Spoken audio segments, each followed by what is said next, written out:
चलिए फिर आज शुरू करते हैं आई दृष्टि का वैज्ञानिक परिदृश्य। देखिए वैज्ञानिक परिदृश्य के पहले हम आर्थिक परिदृश्य में क्या कर चुके हैं, बजट कर चुके हैं, आर्थिक सर्वे कर चुके हैं। इसके पहले हमने क्या किया हुआ है, उत्तर प्रदेश का बजट कंप्लीट कर लिया है। साथ ही राष्ट्रीय अंतरराष्ट्रीय पार्ट अच्छे से कवर कर लिया है। फिर आपका संक्षिप्तकी का पार्ट है वो भी बहुत अच्छे से कवर करा दिया गया है। पूरी प्रॉपर एक आपको आई दृष्टि की प्लेलिस्ट मिल जाएगी, उस प्लेलिस्ट में आपको जाना है और सारे वीडियोस को देख लेना है बुक के साथ साथ में, तो रिवीजन होता चलेगा। आज हम वैज्ञानिक परिदृश्य देखेंगे। देखो साइंस से जुड़ा हुआ ये टॉपिक है, भारी हो जाएगा, झेल पाना मुश्किल हो जाएगा, इसलिए इसको दो पार्ट में करेंगे। एक पार्ट में करने से क्या होता है, थोड़ा हैवी हो जाता है ये टॉपिक, इसलिए हैवी नहीं बनाएंगे, बिल्कुल इजीली समझेंगे। इसके अलावा घटना सार की एक प्लेलिस्ट मिलेगी जहां पर जनवरी से लेकर के जून तक का करंट अफेयर्स पूरा कवर हुआ है उसमें। अब देखो यार, परेशान नहीं होना है, अभी एक नई घटना सार आई हुई है, क्या करो पहले वो कंप्लीट कर ली हमने, फिर ये आई दृष्टि एक साल की कंप्लीट कर ली। इसके बाद अगर घटना सार पढ़ना चाहो लास्ट 6 मंथ की, वो ले लो, और जब पढ़ोगे बैठ करके तो मैक्सिमम 80 to 85% चीजें ऐसी होंगी जो रिपीट हो रही होंगी इन दोनों बुक्स को करने के बाद। ठीक है, तो बिल्कुल टेंशन नहीं लेनी कि वहां पर ऐसा कुछ नया नहीं मिल जाएगा। ठीक है, कुछ परेशान हो रहे थे साथी कि यार वो भी करना चाहिए, ये भी कर लें, सारी अगर करोगे तो फिर कंफ्यूज भी हो जाओगे, लेकिन कंफ्यूजन होगा ही नहीं क्योंकि हम घटना सार भी कर चुके हैं, घटना चक्र भी कर चुके हैं। अब जो बुक आएगी उसमें मैक्सिमम चीजें रिपीट हो जाएंगी, तो बस हमें रिवीजन टाइप से एक बार पढ़ लेना है, रीडिंग मार लेनी है, ताकि एक अपने आप में एक संतुष्टि भी रहे कि हाँ भाई हमने उसको भी पढ़ लिया है। तो शुरू करते हैं फिर बिना देर किए हुए, और अपना ना फीडबैक जरूर दिया करो। फीडबैक जैसे कि देखो यूपी बजट में बहुत अच्छे से फीडबैक दिया आप लोगों ने, और शेयर वेयर भी करते रहा करो यार। अब देखो अगर अच्छा कंटेंट मिल रहा है तो अच्छा कंटेंट सभी तक पहुंचाओ, है ना, अपने तक सीमित रखो तो ये अच्छी चीज नहीं होती है। चलो फिर देखते हैं पहली न्यूज क्या है। पहली है चंद्रयान 4 मिशन को लेकर के।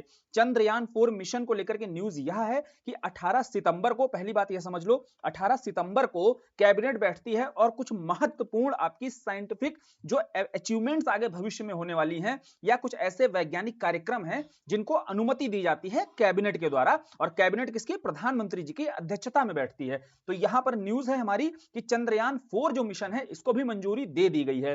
बेसिकली है क्या चंद्रयान 4, होगा क्या, क्योंकि चंद्रयान 3 की चर्चा तो हम सभी ने सुनी होगी और घटना सार में हमने उसको पढ़ा हुआ भी है। चंद्रयान 3 कब आपका लॉन्च किया गया, इसके पहले हमें चंदा मामा के बारे में यह समझ लेना चाहिए कि जो आपके विश्व के जो अन्य देश हैं उनके चंद्र मिशन और भारत का चंद्र मिशन, इस पर बहुत अच्छे से आपको पढ़ के जाना है। निश्चित बात है एक क्वेश्चन जहां तक देखने को मिलेगा ही मिलेगा। जैसे पहले चंद्रयान 4 के बारे में समझते हैं। चंद्रयान 4 के बारे में इसरो के द्वारा कहा गया, इसरो चीफ ने अभी बात की कि हम 2028 तक, कब तक, 2028 तक पूरी कोशिश करेंगे कि इस मिशन को लॉन्च कर दें। और यहां कोशिश यह होगी कि हम चंद्रमा की धरती पर जाएं, क्योंकि हम सॉफ्ट लैंडिंग तो कर चुके हैं चंद्रयान 3 के माध्यम से। चंद्रयान 4 को थोड़ा अपडेट करेंगे और कि हम वहां धरती पर सॉफ्ट लैंडिंग करने के साथ साथ वहां से चंद्रमा की मिट्टी को लेकर के वापस धरती पर आएंगे, उसके कुछ सैंपल को लेकर के कहां आना है, वापस धरती पर आना है। इस तरीके से ये दो चरणों में भेजा जाएगा। जैसे यहां जीएसएलवी का भी यूज होगा, पीएसएलवी का भी यूज होगा, इन ब्रीफ समझ लो खाली आप। ठीक है, तो यहां जीएसएलवी के साथ पीएसएलवी का यूज इसलिए होगा क्योंकि जीएसएलवी ये लेकर जाएगा, सॉफ्ट लैंडिंग कराएगा, फिर उधर से वापस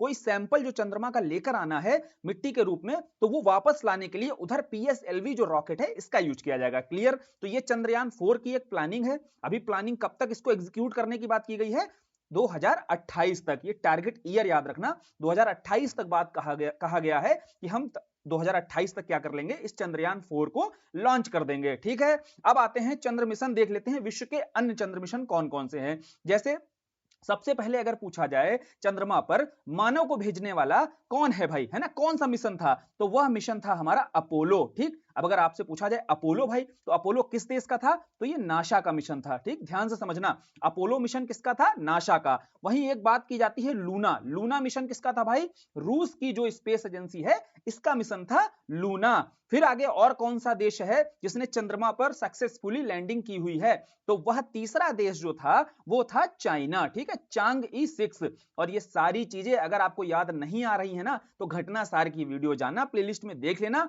सारी चीजें साइंटिफिक वाला जो हमने किया था पोर्शन उसमें अच्छे से कवर किया था। ये रिवीजन हो रहा है। देखो भारत जो है अपने आप में चौथा देश बना है जिसने सॉफ्ट लैंडिंग की हुई है चंद्रमा पर। बोले ठीक है, और 3 देश कौन से थे, वही तो यहां पर हमने देखे, एक है आपका अमेरिका, जिसका अमेरिका का मिशन का नाम क्या था, अपोलो। फिर दूसरा है रूस, जिसके मिशन का नाम था लूना। और तीसरा है चाइना, जिसके मिशन का नाम था चांग-ई 6। ठीक, ये 3 देश थे जो भारत से पहले ही चंद्रमा की सतह पर सॉफ्ट लैंडिंग कर चुके थे। फिर नंबर आता है, चौथे नंबर पे आता है भारत, और भारत ने सॉफ्ट लैंडिंग की है, मिशन का नाम था चंद्रयान 3। तो चंद्रयान 3 के माध्यम से आसानी से उसने सॉफ्ट लैंडिंग कर पाई है, सफलता प्राप्त कर ली है, तो वैश्विक स्तर पर चौथा देश बन चुका है। वहीं एक चीज और हमने देखी थी, भारत, ये देखो जैसे ये आपका चंद्रमा है और ये साउथ पोल है, तो साउथ पोल पर अगर पूछा जाए दक्षिणी ध्रुव पर, चंद्रमा के दक्षिणी ध्रुव पर सॉफ्ट लैंडिंग करने वाला वैश्विक स्तर पर भारत पहला देश बना है, और चंद्रमा की सतह पर चौथा देश बना है सॉफ्ट लैंडिंग करने वाला। ठीक, ये याद रखना, जिस भी तरीके से क्वेश्चन पूछे कंफ्यूज बिल्कुल नहीं होना है। फिर बात करते हैं, अभी और कोई देश भी है, तो इसके बाद जनवरी की न्यूज है, चंद्रमा पर सॉफ्ट लैंडिंग करने वाला जापान भी आपका पांचवां देश बन चुका है। ठीक है, जापान भी आपका पांचवां देश हो चुका है, यह भी हमने पढ़ा था अच्छे से। अब चंद्रयान 3 अगर पता है तो चंद्रयान 1, चंद्रयान 2 और चंद्रयान 3 तीनों के कम से कम वर्ष तो पता होने चाहिए। तो चंद्रयान 1 जो है हमारा 2008 में भेजा गया था, जो और अपने आप में देखो एक ऑर्बिटर मिशन था। ऑर्बिटर मतलब क्या है, चंद्रमा है, चंद्रमा के ऑर्बिट में जो सैटेलाइट भेजी गई थी, तो वो सक्सेसफुली देखो लॉन्च किया गया था और सफल हमारा मिशन रहा था। चंद्रयान 1 कब भेजा गया था, वर्ष 2008 में भेजा गया था। फिर चंद्रयान 2 कब भेजा जाता है, चंद्रयान 2 हमारा 2019 में भेजा जाता है। अब देखो ये ऑर्बिटर था, लैंडर और रोवर भी था, लेकिन होता क्या है, जैसे ये सरफेस पहुंचने वाला होता है वैसे हम डिस्कनेक्ट हो जाते हैं इससे। तो ऑर्बिटर तो सक्सेसफुली यहां पर पहुंच जाता है, लेकिन सॉफ्ट लैंडिंग नहीं कर पाए, इसीलिए आधा सफल मिशन बोला जाता है चंद्रयान 2 जो 2019 में भेजा गया। फिर चंद्रयान 3 आपका कब भेजा जाता है, इसकी डेट तक याद कर लेना। चंद्रयान 3 जब लॉन्च किया गया वो डेट थी 14 जुलाई 2023 की, याद कराई थी। अगर घटना सर रिवीजन किया होगा अच्छे से तो सब याद होगी। 14 जुलाई 2023 को यह प्रक्षेपित किया गया चंद्रयान 3 को, और ये पहुंचता कब है सक्सेसफुली, ये डेट तो बहुत महत्वपूर्ण है। सक्सेसफुली कब पहुंचता है, 23 अगस्त 2023 को इसने सक्सेसफुली सॉफ्ट लैंडिंग कर दी थी चंद्रमा के दक्षिणी ध्रुव पर। क्लियर, तो इसी कारण से 23 अगस्त को हमने नेशनल स्पेस डे के रूप में मनाया है। 23 अगस्त किस रूप में मनाया जाता है, नेशनल स्पेस डे। ठीक, इतनी जानकारी है, जितनी भी जानकारी दी गई है एक भी फालतू की कोई जानकारी नहीं है, हर एक जानकारी से प्रश्न बनाए जाने की उम्मीद बहुत आप कर सकते हो, क्योंकि देखो सभी के चंद्र मिशन कम से कम किस देश से संबंधित है, मैच द फॉलोइंग में भी आ सकता है। दूसरा क्या बताया गया, चंद्रमा के चंद्रयान 1, 2, 3 इनके वर्ष कम से कम पता होना चाहिए। तीसरी जानकारी दी गई भाई चंद्रयान 3 से संबंधित, और चंद्रयान 3 में देखो हमारा ऑर्बिटर भी गया, हमारा लैंडर का क्या नाम था भाई, विक्रम, और प्रज्ञान आपका रोवर था। ठीक, याद है ना ये सारी चीजें। अब वही रोवर जहां पर लैंड करता है उस प्लेस का क्या नाम था भैया, जहां पर सॉफ्ट लैंडिंग की गई उस प्लेस का नाम क्या था, शिव शक्ति। ये भी आगे आएगा अभी, और ये सब लिंक करते हुए यहीं पर पढ़ लो। देखो जहां पर सॉफ्ट लैंडिंग की गई उस प्लेस का जो नाम रखा गया है उसका नाम रखा गया है शिव शक्ति। क्लियर, और वहीं जो चंद्रयान 2 था जहां पर उसने अपने पदचिन्ह छोड़े थे यानी कि डिस्कनेक्ट हो गए थे, उस जगह का नाम रखा गया है तिरंगा। ये भी याद रखना, ये भी आगे आएगा, सब कुछ दिया हुआ है, बस सुनते चलो ध्यान से। तो चंद्रयान 2 जिससे हम डिस्कनेक्ट हुए थे लेकिन उसने पदचिन्ह अपने जिस प्लेस पर छोड़े थे उसका नाम रखा था हमने तिरंगा। वही चंद्रयान 3 जो सक्सेसफुली जहां पर लैंड किया है, सॉफ्ट लैंडिंग की है, उसका नाम क्या रखा गया है, शिव शक्ति रखा गया है। क्लियर, ये सारी चीजें क्लियर हो गई। तो चंद्र मिशन को लेकर के जो भी चीजें हो सकती थी और क्या क्या पूछा जा सकता है, चूंकि चंद्रयान 4 के बारे में यहां न्यूज थी, लेकिन चंद्रयान 3 से रिलेटेड अन्य देशों के चंद्र मिशन है, इनसे रिलेटेड जो जानकारी आपके लिए आवश्यक हो सकती थी वो मैंने यहां पर पूरी आपसे साझा कर दी है। ठीक है, अब इससे बाहर क्वेश्चन बहुत रेयर उम्मीद है बाहर जाए, इससे रेंज में ही रहेगा। फिर दूसरा है भाई भारतीय अंतरिक्ष स्टेशन, इंडियन स्पेस स्टेशन की बात की जा रही है। अब देखो भैया आईएसएस एक हमारा इंटरनेशनल स्पेस स्टेशन है, अब यहां बात हो रही है इंडियन स्पेस स्टेशन बनाने की, इसको भी मंजूरी दे दी गई वही कैबिनेट के द्वारा। अब बात करते हैं इंडियन स्पेस स्टेशन के बजाय पहले हमें इंटरनेशनल स्पेस स्टेशन के बारे में जानकारी होनी चाहिए। क्या होता है भैया, देखो ये पृथ्वी है, ठीक है, ध्यान सुनना, बिल्कुल इजी लैंग्वेज में, आसान शब्दों में, जैसे आप साइंस आपको भारी लगता है ना, बिल्कुल इजीली समझने की कोशिश करना सारे टॉपिक्स को। अब इंटरनेशनल जो स्पेस स्टेशन होता है, देखो पृथ्वी के वायुमंडल के बाहर, बोले कितना बाहर, लगभग 400 किलोमीटर दूर, पृथ्वी के वायुमंडल के 400 किलोमीटर दूर एक स्पेस स्टेशन बनाना है, मतलब एक ऐसा एनवायरमेंट बनाना है, एक ऐसा एक समझ लीजिए तैयार करना है, हमें एटमॉस्फेयर ऐसा बनाकर रखना है कि जहां पर मानव इजिली वहां पर स्टे कर सके। तो यही आपका एक स्टेशन बनाया गया जो इंटरनेशनल स्पेस स्टेशन बोला जाता है। और ये कितने देशों ने मिलकर के यहां पर देखो काम इस पर किया था, तो ये 5 देश थे। इन 5 देशों ने मिलकर के इंटरनेशनल स्पेस स्टेशन, अंतरराष्ट्रीय स्पेस स्टेशन की बात की जा रही है। भारत इसका हिस्सा नहीं है। कौन कौन से 5 देश हैं? देखो यूएस था, फिर कनाडा था, ध्यान से सुनना, यूएस था, कनाडा था, तीसरा कौन सा देश था? यूरोप था, यूरोप की स्पेस एजेंसी थी। चौथा भैया कौन सा था? जापान की स्पेस एजेंसी थी। अब पांचवा आपको खुद बताना है, पांचवा नहीं बताऊंगा, ठीक है। देखो यूएस बता दिया, कनाडा बता दिया, यूरोप बता दिया और जापान। चलो अच्छा पांचवा सुनी लो भाई, रशिया था, क्योंकि रशिया से जुड़ा हुआ अभी न्यूज और आएगी भी, क्योंकि रशिया के साथ अभी बवाल भी हुआ है ना, रशिया और अमेरिका का बवाल हुआ। फिर अभी रशिया, ये पढ़ चुके हैं हम, फिर रशिया और चाइना ने कहा है कि हम लोग क्या करेंगे, एक अपना एक स्पेस स्टेशन बनाएंगे, या चंद्रमा पर बात की है कि हम चंद्रमा पर अपना क्या करेंगे भाई। अभी देखो आगे न्यूज आएगी, उसको हम अच्छे से आगे करेंगे। पहले ये समझ लो इंटरनेशनल स्पेस स्टेशन, इसमें 5 देशों के सहयोग से ये स्थापित किया गया था। अभी आपस में ही 2 देशों के बीच में, यूएस और रशिया के बीच में विवाद चल रहा है, इसलिए इस पर देखो इसकी एक तो लिमिट जो समय सीमा है वो भी खत्म हो रही है, और साथ ही ये एक तरीके से अपने अंतिम समय में चल रहा है।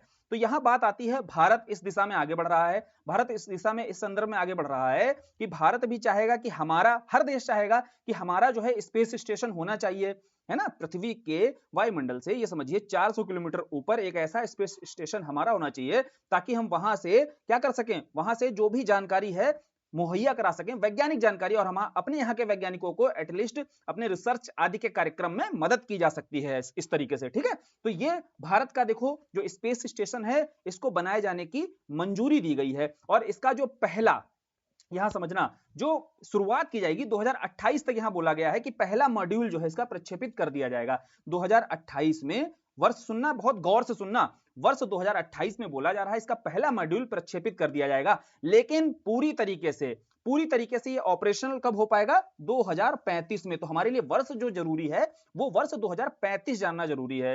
यानी कि 2035 में आप लोग देखना कि अपना भारत का जो है स्पेस स्टेशन जो है ये पूरी तरीके से ऑपरेशनल हो जाएगा। 28 से काम इस पे शुरू कर दिया जाएगा, 35 तक ये कंप्लीट हो जाएगा। अब इंडियन स्पेस स्टेशन आपको पता चल गया क्या होता है, कब ये कंप्लीट हो जाएगा, ऑपरेशनल कब हो जाएगा? 2035 तक। यानी कि हमारे यहाँ के भी जो एस्ट्रोनॉट हैं वो आसानी से वहां पहुंचेंगे, कुछ दिन स्टे करके आएंगे, आराम से देखेंगे भाई, कोई भी रिसर्च आज से संबंधित डेटा को कलेक्ट करेंगे और यहाँ पर जानकारी मुहैया कराएंगे, ठीक है। अपना जो स्पेस कार्यक्रम है वो बेहतर, दुगनी तेजी से रफ्तार से भागेगा।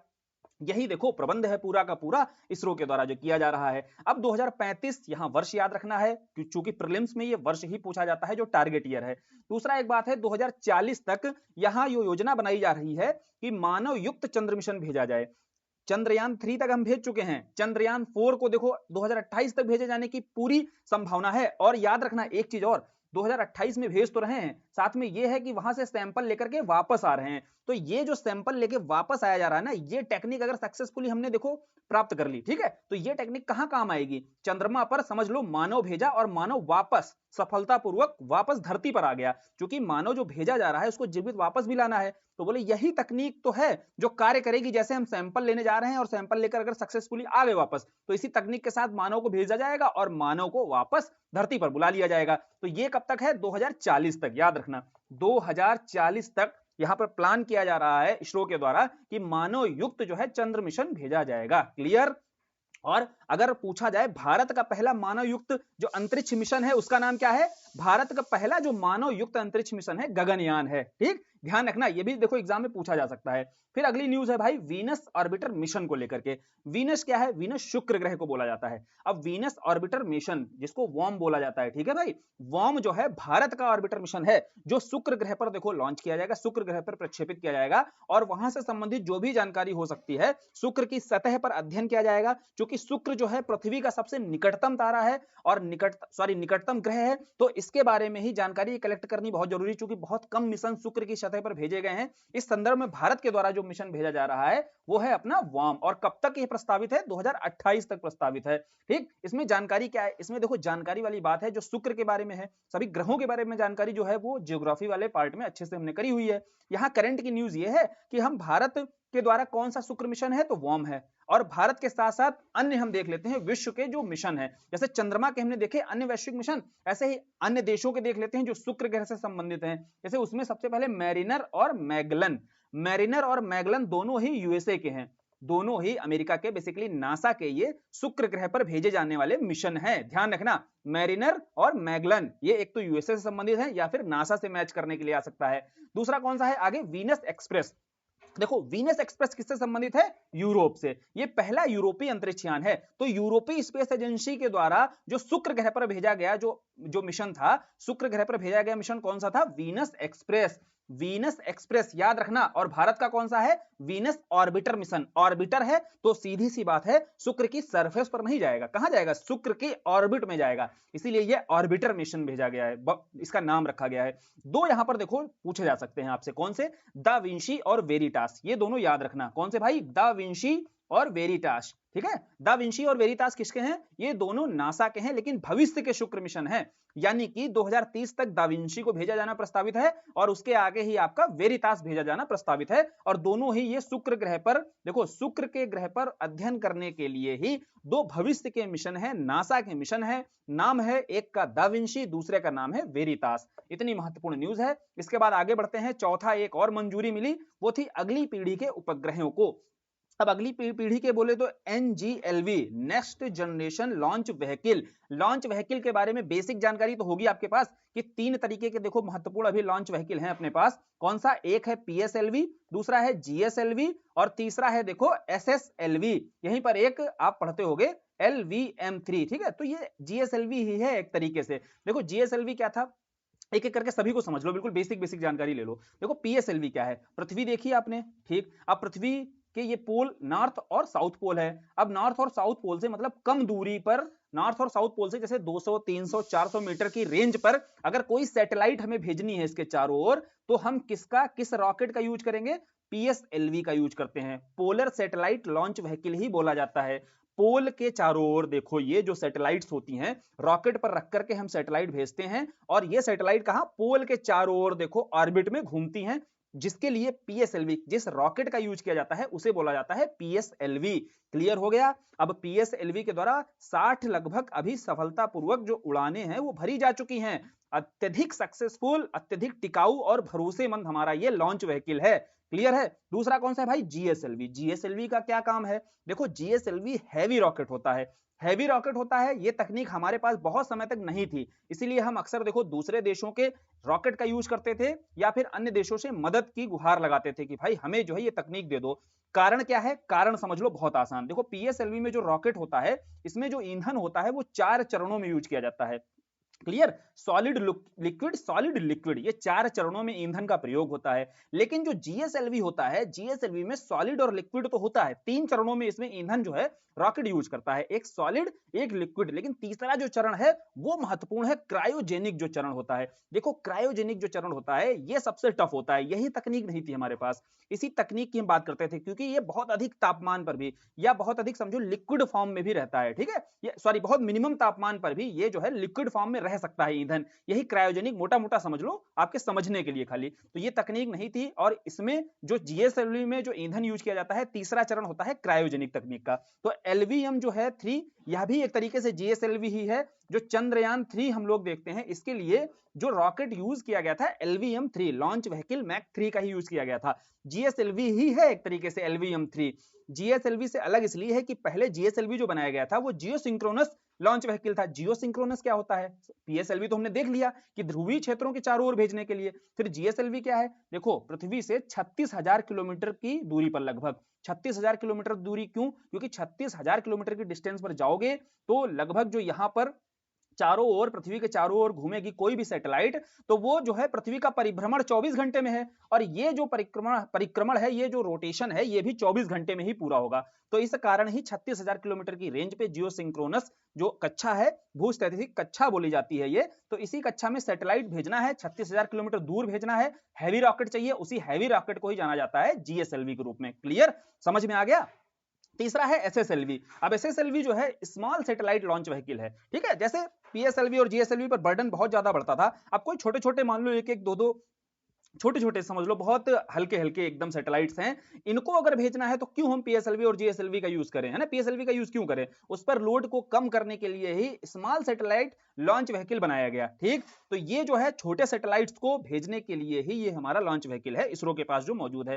तीन महत्वपूर्ण तरीके से समझ में आ गया। अभी हम जब प्राइवेट सेक्टर का देखेंगे तो वहां से भी समझ लेना है कि इस पर जो बर्डन बहुत ज्यादा ओवर बर्डन हो चुका है, उसको कम करने के लिए निजी क्षेत्र भी आगे आ रहे हैं। ठीक, अभी ये न्यूज क्या है, न्यूज है अगली पीढ़ी का उपग्रह प्रक्षेपण यान। देखो अगली पीढ़ी का जैसे ही जो LVM-3 है या GSLV समझ लो, इससे भी और बेहतर लॉन्च व्हीकल बनाने की बात की जा रही है। और ये देखो इसकी कास्ट जो है लगभग 1.5 गुने होगी, लेकिन जो एफिशिएंसी होगी इसकी 3 गुना इससे ज्यादा हो जाएगी। ठीक, ये न्यूज ये है करंट की, समझ में आ गई। इसकी न्यूज क्या है भैया, अभी इसरो ने बोला है कि हम जो ये न्यू जनरेशन लॉन्च व्हीकल बनाने जा रहे हैं, ये 3 गुना जो है भैया, 3 गुना क्या हो जाएगा, 3 गुना बढ़ जाएगी क्षमता, और जो कॉस्ट है मात्र 1.5 गुना बढ़ेगी। इसका कारण क्या है, हम भविष्य में देखो गगनयान मिशन भेजने वाले हैं, हम चाहते हैं चंद्रमा पर हम मानव युक्त मिशन भेजें, तो उसके लिए रिटर्न है ना, रिटर्न करना जरूरी है। साथ ही साथ इतनी डिस्टेंस तक मानव रहित मिशन अगर भेजना है तो कम से कम कैपेसिटी हमारे पास, जो किसी भी रॉकेट की हमारे पास कैपेसिटी जो होनी चाहिए मिनिमम 30 टन तो होनी ही चाहिए।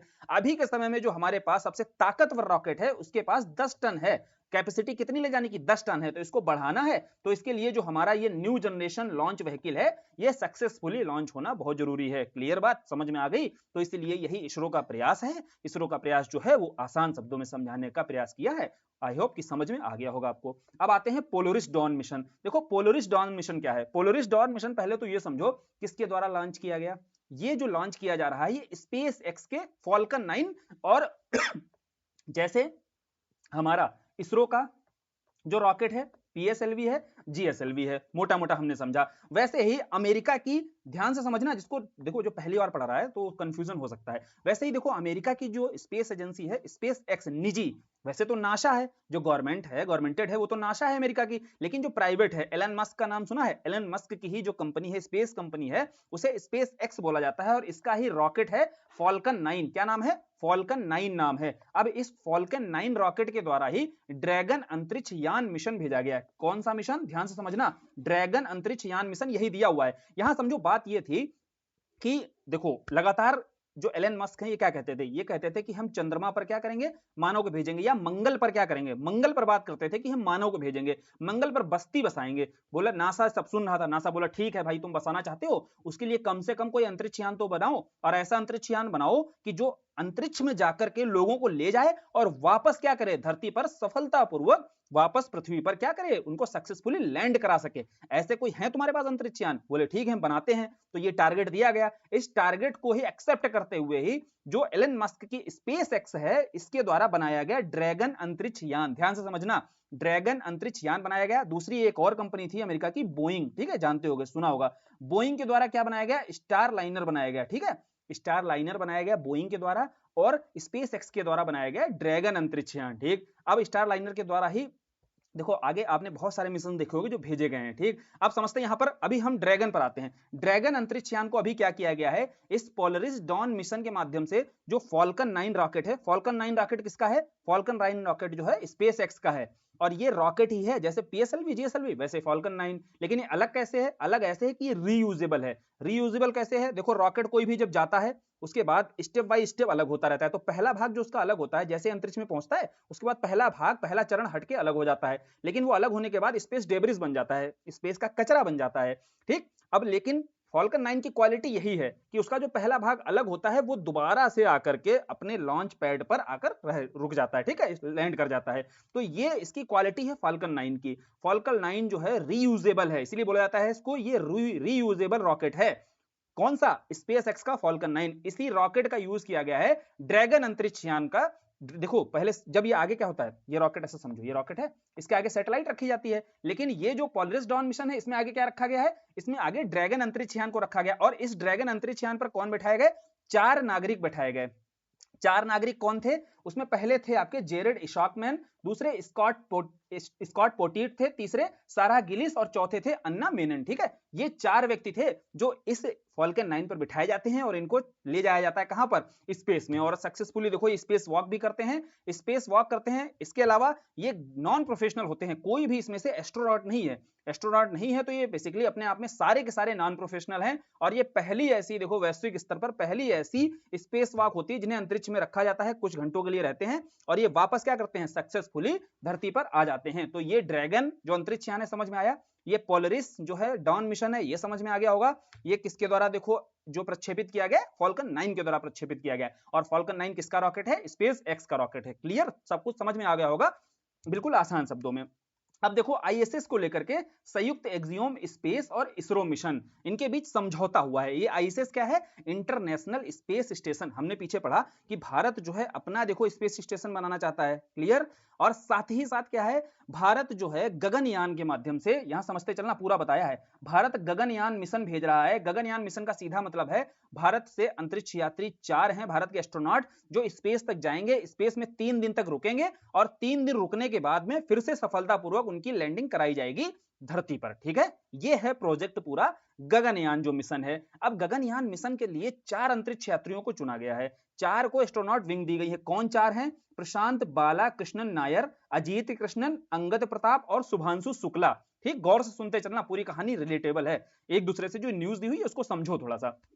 तो गगनयान मिशन के लिए ये 4 व्यक्ति चुने गए, ये चारों व्यक्ति देखो यहां पर दिए गए हैं। ठीक, इनको चुन लिया गया। अब इनको ट्रेनिंग भी दी गई, पहले एटलीस्ट ट्रेन तो किया जाएगा पहले, साथ ही साथ जो इसरो है, इसरो और डीआरडीओ वगैरह मिलकर के क्या कर रहे हैं, उस तकनीक पर भी काम कर रहे हैं सफलतापूर्वक कि भाई वापस लैंड कराने की हमारे पास जो टेक्निक है वो जब सफलतापूर्वक हो जाएगी तभी हम भेजेंगे। साथ ही साथ ऐसे सीधे मनुष्य पहले नहीं भेजा जाएगा, पहले व्योम मित्र भेजा जाएगा, पढ़ा होगा गगनयान के बारे में, पहले व्योम मित्र भेजा जाएगा और व्योम मित्र सफलतापूर्वक जब आ जाएगा वापस, फिर हम क्या करेंगे, मानव को भेजेंगे, क्योंकि मानव के जीवन से बढ़कर के कोई मिशन नहीं हो सकता है। ठीक है, तो इसीलिए इन 4 मानव को चुना गया है, प्रशांत बालाकृष्णन कृष्णन, अंगद, शुभांशु। ठीक है, 4 नाम है, याद कर लेना इनको, ये चारों नाम महत्वपूर्ण हैं। जिसमें अब न्यूज क्या है, न्यूज है कि संयुक्त एक्सियोम स्पेस जो एक्सियोम मिशन 4 है और इसरो के बीच में समझौता हुआ है। देखो इसके बीच समझौता किस बात को लेकर के हुआ है कि यहां ट्रेनिंग इनको जो है अमेरिका के भी एक्सियोम मिशन 4 के तहत भी इनको ट्रेन किया जाएगा। साथ ही साथ भारत ने देखो रूस भी भेजा था, इन्हें रूस भी भेजा था और उन्हें ट्रेनिंग के लिए भेजा गया था कि आप पहले ट्रेनिंग लेकर के आओ कि किस तरीके से आपको स्पेस में जाना है, कम से कम ट्रेंड होकर के यहां से पहुंचो,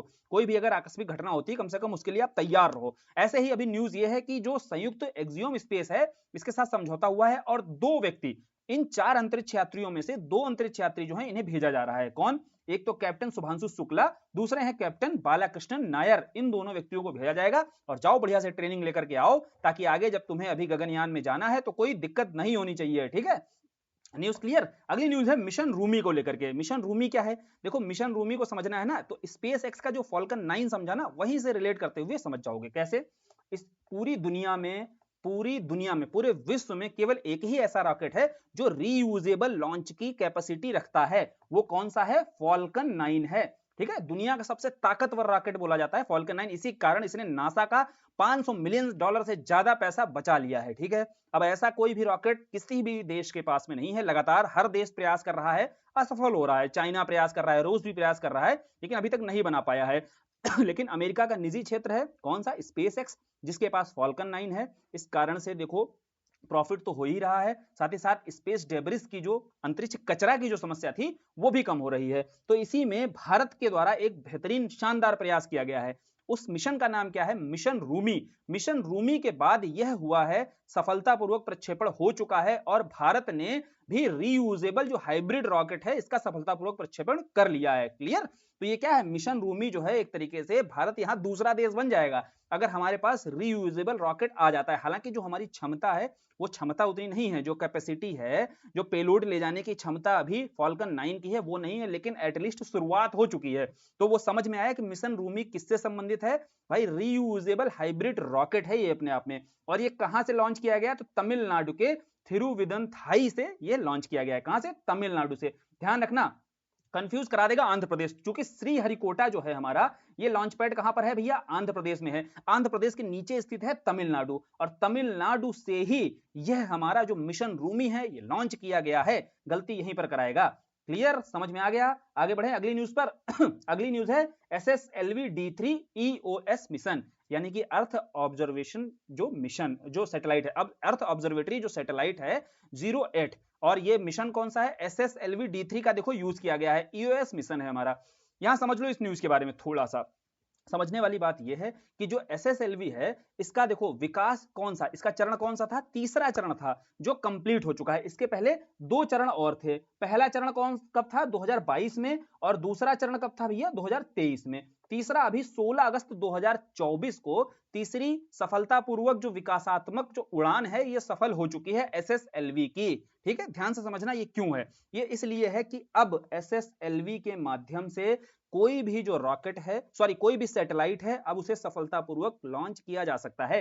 इसके लिए देखो एक तो हरिकोटा, अभी तक जितनी भी सैटेलाइट है आप सभी को पता होगा आंध्र प्रदेश के श्रीहरिकोटा से ही लॉन्च की जाती हैं। अब इस बर्डन को कम करने के लिए तमिलनाडु में ही हमारा, ध्यान से सुनो, तमिलनाडु में भी आगे न्यूज आएगी, तमिलनाडु में एक लॉन्च पैड बनाया जा रहा है और इस लॉन्च पैड को यूज किया जाएगा SSLV के द्वारा, इसी SSLV के द्वारा। और ये SSLV D3 के माध्यम से अब इसके तीसरे चरण के माध्यम से, D3 का मतलब क्या है, इसके तीसरे चरण के माध्यम से जब इसने EOS 8 को, जब इसने अर्थ ऑब्जर्वेटरी सैटेलाइट 8 को सफलतापूर्वक लॉन्च कर दिया है, प्रक्षेपित कर दिया है, तो अब हमारा भरोसा हो गया है कि अब जितने, या वैश्विक स्तर पर सभी देशों का भरोसा हो गया है कि कोई छोटी सैटेलाइट अगर भेजनी है तो इस SSLV का यूज किया जा सकता है, लागत भी कम होगी, ठीक है, और PSLV पर जो बोझ है, ओवरबर्डन है, यह भी कम किया जा सकता है। अब ये पूरी तरीके से कम करना है तो श्रीहरिकोटा पर भी बर्डन कम करना पड़ेगा, इसीलिए तमिलनाडु पर, आंध्र प्रदेश से ही नीचे तमिलनाडु है, यहीं पर दूसरा लॉन्च पैड बनाया जा रहा है। इस लॉन्च पैड से इस SSLV का यूज करते हुए छोटे छोटे सैटेलाइट जो हैं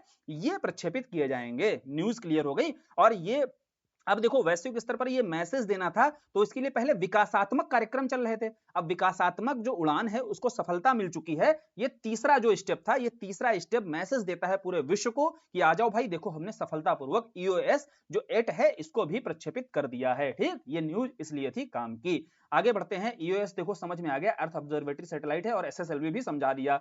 पुष्पक क्या था भैया, पुष्पक देखो क्या है, कोई भी मिशन देखो, अब गगनयान है, गगनयान भेजना है तो उसके लिए ही ये एक पुष्पक जो है, इसको ये सब देखो, इसको क्या है अभी ऑपरेशनल, अभी हमारा भेजा तो गया नहीं गगनयान, हमने प्रक्षेपित तो किया नहीं है, लेकिन उसके पहले की जो तैयारी होती है पूरी की पूरी वो की जा रही है। उसी संदर्भ में देखा होगा इसरो, DRDO और एयरफोर्स, इन तीनों ने मिलकर के इस प्रक्षेपण यान को सफलतापूर्वक देखो जो है लॉन्च किया है। ऊपर से क्या किया है, जब चिनूक हेलीकॉप्टर ऊपर जाता है और इस पुष्पक को लेकर के ऊपर से छोड़ दिया जाता है और इसकी लैंडिंग जो है, लैंडिंग धरती पर सफलतापूर्वक हो जाती है, तो ये लेक्स 3 के रूप में भी जाना जाता है। ठीक, लैंडिंग एक्सरसाइज 03, तो लैंडिंग एक्सरसाइज 03 के रूप में भी इसको समझा गया और ये सफलतापूर्वक लैंडिंग हो पाई, तो ये माना गया हमारे पास ये तकनीक आ चुकी है कि हम जो है कोई आकस्मिक, जैसे मान लो भैया गगनयान भेजा गया, कोई आकस्मिक बीच में घटना हो जाती है तो एटलीस्ट कम से कम हम अपने पुष्पक को एक्टिवेट कर पाएंगे और सफलतापूर्वक लैंड करा पाएंगे। जो हमारे अंतरिक्ष यात्री, 4 अंतरिक्ष यात्री जो एस्ट्रोनॉट चुने गए हैं, इनको धरती पर वापस सफलतापूर्वक लैंड करा सकेंगे किसी आकस्मिक घटना के दौरान भी। तो इसीलिए ये पुष्पक जो है उसी से संबंधित है। और पुष्पक कहां से संबंधित है, रामायण आपने देखा होगा, उस रामायण में पुष्पक यान था। ठीक है, पुष्पक यान था, उसी से नाम इसको रखा गया है पुष्पक। क्लियर, न्यूज क्या थी और ये घटना सारे में सब पढ़ चुके हैं, ये रिवीजन हो रहा होगा अपना। तो अब अगला है भाई जो एकल 3D मुद्रित जो इंजन है, पहला रॉकेट है विश्व का, क्या नाम है इसका, इस रॉकेट का क्या नाम है, याद करो, इस रॉकेट का नाम है अग्निबाण। ठीक, ध्यान से समझना, रॉकेट का क्या नाम है, अग्निबाण। और ये जो स्टार्टअप है अंतरिक्ष क्षेत्र का, कौन सा स्टार्टअप है जिसने ये अग्निबाण बनाया है भैया, वो है अग्निकुल कॉस्मोस प्राइवेट लिमिटेड। अब आगे देखो, इसरो के साथ साथ हमें समझना है इंडिया की 2 प्राइवेट जो स्पेस एजेंसी हैं, कौन कौन सी हैं भैया, पहली है देखो अग्निकुल कॉस्मोस जिसकी चर्चा यहां पर हो रही है, दूसरी है स्काई रूट। ठीक, ध्यान से सुनो, दूसरी है स्काई रूट, पहली है अग्निकुल कॉस्मोस। अग्निकुल कॉस्मोस के द्वारा ही ये अग्निबाण बनाया गया है। ठीक, ये अग्निबाण बनाया गया है रॉकेट अग्निकुल कॉस्मोस के द्वारा, और स्काई रूट के द्वारा बनाया जा रहा है विक्रम। ठीक है, स्काई रूट के द्वारा कौन सा रॉकेट है, विक्रम। और जो इसरो है इसके रॉकेट कौन कौन से हैं, PSLV, GSLV, SSLV। बहुत आसान है कि नहीं। अब इसरो पर बर्डन बहुत ज्यादा बढ़ रहा था, इसीलिए निजी क्षेत्र आगे आया, जैसे नासा पर बर्डन बहुत ज्यादा बढ़ रहा था तो स्पेस एक्स आगे आया, और आज उसकी देख ही रहे हो पारंगतता। तो निजी क्षेत्र जैसे ही आगे आएगा तो फिर धीरे धीरे पारंगत होता चला जाता है, क्योंकि वहां पर फंड की दिक्कत नहीं होती है। क्लियर, अब अग्निकुल कॉस्मोस जो है इसके द्वारा अग्नि बाण देखो बनाया गया है, और जो लॉन्च पैड है ना, उस लॉन्च पैड का नाम है धनुष। अब देखो बाण जो है वो कहां से छोड़ा जाता है, धनुष से छोड़ा जाता है, तो ऐसे समझ लो इसके लॉन्च पैड का नाम क्या है भाई, धनुष है। और धनुष है, साथ ही ये पूरा का पूरा हमने पढ़ लिया है, पीछे भी कर लिया है, बस समझाने के लिए था इस न्यूज को, ताकि इजिली आप समझ जाओ। क्लियर। अब आगे बढ़ते हैं, ब्लू ओरिजिन, ये भी हमने पढ़ा हुआ था, घटना सार में सब पढ़ चुके हैं, रिवीजन है, रिवीजन कर लो। ब्लू ओरिजिन क्या था भाई, ब्लू ओरिजिन कौन है, अमेजॉन जानते हो, बोले हाँ, अमेजॉन के ही हेड हैं, ओनर हैं, क्या नाम है उनका, जेफ बेजोस, सभी को पता होगा। अब जेफ बेजोस की ही अंतरिक्ष क्षेत्र की जो कंपनी है इसका नाम है ब्लू ओरिजिन। अब ब्लू ओरिजिन के द्वारा ही NS-25 मिशन लॉन्च किया जा रहा है। इस NS-25 मिशन में क्या होगा, इस NS-25 मिशन में बेसिकली 6 अंतरिक्ष यात्रियों को अंतरिक्ष में भेजना है और अंतरिक्ष की सैर करानी, स्पेस टूरिज्म का एक तरीके से कॉन्सेप्ट लेकर आए हैं ये। तो स्पेस टूरिज्म के तहत 6 अंतरिक्ष यात्री हैं जो जा रहे हैं, स्पेस टूरिज्म करके आएंगे। हमारे लिए जरूरी इसलिए जानना क्योंकि इन 6 में से एक भारतीय भी थे। कौन भारतीय थे, गोपी थोटाकुरा, ठीक, नाम याद रखना, गोपी थोटाकुरा भी थे जो इन 6 अंतरिक्ष यात्रियों में शामिल थे। तो NS-25 जो मिशन में स्पेस टूरिज्म की जो बात की जा रही है, उस स्पेस टूरिज्म में एक भारतीय है गोपी थोटाकुरा, तो ये स्पेस जाने वाले दूसरे भारतीय हो जाएंगे। याद रखना, स्पेस में जाने वाले, अंतरिक्ष में जाने वाले दूसरे भारतीय हो जाएंगे। वहीं अगर आपसे पूछा जाए स्पेस में जाने वाले पहले भारतीय कौन थे, तो राकेश शर्मा जी थे। राकेश शर्मा जो अंतरिक्ष यात्री थे, ये रूस का मिशन था, चंद्रमा पर भेजा गया जो मिशन था उसके थ्रू जाने वाले पहले भारतीय बने थे राकेश शर्मा। क्लियर। दूसरे कौन बन गए हैं, गोपी थोटाकुरा। अगर क्वेश्चन हो जाए स्पेस टूरिज्म में स्पेस टूरिज्म करने वाले, तो वो टूरिज्म के पर्पज से नहीं गए थे, टूरिज्म के पर्पज से अगर कोई व्यक्ति गया है तो वो पहला है गोपी थोटाकुरा। ठीक है, तो इस तरीके से कैसे भी ध्यान से लैंग्वेज को पढ़ना है, उस लैंग्वेज के आधार पर ही देखो जवाब देना है। अब देखो भारत का दूसरा जो अंतरिक्ष पोर्ट, पहले ही समझा दिया कि SSLV जब पढ़ा हमने, तो आंध्र प्रदेश के ही नीचे है तमिलनाडु, तमिलनाडु में जिला है थूथुकुड़ी। ठीक है, थूथु नहीं, थूथुकुड़ी पूरा। अब थूथुकुड़ी में ही क्या हो रहा है, जगह का क्या नाम है, जगह का नाम है कुलाशेखरपट्टिनम। कुलाशेखरपट्टिनम में ही दूसरा अंतरिक्ष पोर्ट का शिलान्यास किया जा रहा है। यहीं से SSLV जो है सारी छोटी छोटी जो है सैटेलाइट्स लेकर के जाएगा। पहला कहां पर है भैया, श्रीहरिकोटा सतीश धवन जो अंतरिक्ष केंद्र है, यही पहला है। जितने आप सैटेलाइट्स देखते हो सब यहीं से मैक्सिमम क्या होते हैं, यहीं से लॉन्च की जाती हैं। क्लियर है, आसान है कि नहीं न्यूज ये। अब फिर अगली न्यूज क्या भैया, 2005 EX-296 क्षुद्र ग्रह। देखो इसमें हुआ क्या है, इस क्षुद्र ग्रह का नाम क्या रखा गया है, प्रोफेसर जयंत मूर्ति। बस प्रश्न बनेगा तो इतना ही बनेगा कि इस जो क्षुद्र ग्रह का नाम जो है, एस्टेरॉइड का नाम क्या रख दिया गया है, प्रोफेसर जयंत मूर्ति के नाम पर रख दिया गया है। एस्टेरॉइड के बारे में इतनी तो बेसिक जानकारी होगी, जब बुध शुक्र पृथ्वी मंगल 4 एक ग्रह आते हैं मंगल तक, और फिर मंगल के बाद शुरू हो जाते हैं जोवियन जो ग्रह बोले जाते हैं, बृहस्पति या गैसीय ग्रह बोला जाता है। ठीक है, तो मंगल और बृहस्पति, बृहस्पति देखो बुध शुक्र पृथ्वी मंगल, बृहस्पति शनि अरुण वरुण। ठीक है, ये 4 इधर हो गए, 4 इधर हो गए। अब बोले इनके बीच में ही एक पेटी पाई जाती है, और वो है क्षुद्र ग्रहों की, एस्टेरॉइड्स की पेटी। कहां पर मौजूद है, मंगल और बृहस्पति के बीच में। इसी मंगल और बृहस्पति के बीच में ही एक क्षुद्र ग्रह है हमारा, क्या नाम है उसका, 2005 EX-296। इसका ही नाम क्या कर दिया गया है, प्रोफेसर जयंत मूर्ति कर दिया गया है। बस इतना याद रखना है, अपने पास न्यूज इतनी काम की है। फिर विक्रम-1 क्या बताया था, 2 वहां पर निजी क्षेत्र की कंपनी बताई थी, स्काई रूट, और दूसरी कौन सी थी, Agnikul Cosmos private limited. Agnikul Cosmos का अग्निकुल रॉकेट हमने अग्निबाण देख लिया है। अब स्काई रूट का कौन सा रॉकेट तैयार किया जा रहा है, विक्रम का। अब विक्रम का जो चरण स्टेप बाय स्टेप जो है, ये भी परीक्षण हो रहा है, सक्सेसफुली ये तैयार हो जाएगा। जब परीक्षण कंप्लीट हो जाएगा तो फिर भैया इसे सैटेलाइट रख करके भेजी जाएंगी आराम से। ठीक, तो विक्रम किसके द्वारा तैयार किया जा रहा है, स्काई रूट के द्वारा। और जो स्काई रूट के द्वारा दूसरे चरण का परीक्षण कर दिया गया है, इस दूसरे चरण के परीक्षण का नाम क्या दिया गया है, कलाम 250। और जो तीसरे चरण का, देखो पहले तीसरे चरण का हुआ, फिर दूसरे चरण का, फिर अब पहले चरण का। देखो तीसरे चरण का परीक्षण पहले हो चुका है, उसका नाम दिया गया था कलाम 100। क्या नाम था भाई, कलाम 100। दूसरे चरण का जो भी न्यूज है, सक्सेसफुली जो परीक्षण हुआ है, इसका नाम दिया गया है कलाम 250। ठीक, ये इंपॉर्टेंट है बस। फिर है भाई ओडीसीएस। ओडीसीएस के बारे में क्या न्यूज है, ओडीसीएस के बारे में न्यूज ये है कि चंद्रमा पर देखो लैंड करने वाला, फिर आ गई चंद्रमा से संबंधित न्यूज। चंद्रमा पर इस बार देखो बहुत सारी देखो न्यूज हैं चंद्रमा से रिलेटेड। अब ये श्योर बात है कि 1-2 क्वेश्चन जरूर मिलेंगे यहाँ से। तो ओडीसीएस कोई आपसे पूछ ले क्या है, तो ओडीसीएस जो है चंद्रमा पर लैंडिंग करने वाला पहला निजी अंतरिक्ष जो अंतरिक्षयान बना है, पहला निजी अंतरिक्षयान। ध्यान रखना, विश्व का पहला है। अभी तक जितने भी हमने देखे लैंडिंग करने वाले 5 ही देश हैं जिन्होंने सॉफ्ट लैंडिंग की है। कौन कौन 5 देश हैं, यूएस है, रशिया है, चाइना है, चौथा भारत है, पांचवा जापान है। क्लियर। अब 5 देशों के अलावा ये सारे क्या हैं, इन सबकी सरकारी जो एजेंसियां हैं, सरकारी स्पेस एजेंसीज के द्वारा ही सॉफ्ट लैंडिंग की गई है, कोई भी निजी तो थी नहीं। बोले पहला जो निजी अंतरिक्ष यान है वो कौन सा है, ओडीसीएस। और ये ओडीसीएस किसके द्वारा प्रक्षेपित किया गया है, स्पेस एक्स के फॉल्कन 9 के द्वारा ये प्रक्षेपित किया गया है। क्लियर, ध्यान से समझना। स्पेस एक्स भी क्या भैया, निजी क्षेत्र का देखो अंतरिक्ष यान है, ठीक है, जो रॉकेट है फॉल्कन 9। अब इसके द्वारा ही प्रक्षेपित किया गया है। नाम क्या है उसका अंतरिक्ष यान का, ओडीसीएस नाम है। और ये समझो, ध्यान से समझो, यहां पर ये अंतरिक्ष यान ह्यूस्टन स्थित इंस्टीट्यूट मशीन्स नामक एक वाणिज्यिक कंपनी के IM-1 मिशन के तहत प्रक्षेपित किया गया है। ठीक है, ये महत्वपूर्ण है, इसके अलावा ज्यादा महत्वपूर्ण न्यूज नहीं है, केवल ओडीसीएस नाम महत्वपूर्ण रखना। ये नाम जरूरी है याद रखना। नाम क्यों है, क्योंकि ये निजी क्षेत्र का विश्व का पहला अंतरिक्ष यान है जो निजी तौर पर क्या हुआ है, ये सॉफ्ट लैंडिंग कर पाया है चंद्रमा पर। क्लियर। अब हैप्स क्या है, देखो हैप्स का फुल फॉर्म जब पढ़ोगे ना तो समझ में आ जाएगा क्या है। हैप्स का फुल फॉर्म क्या है भाई, हाई एल्टीट्यूड स्यूडो सैटेलाइट।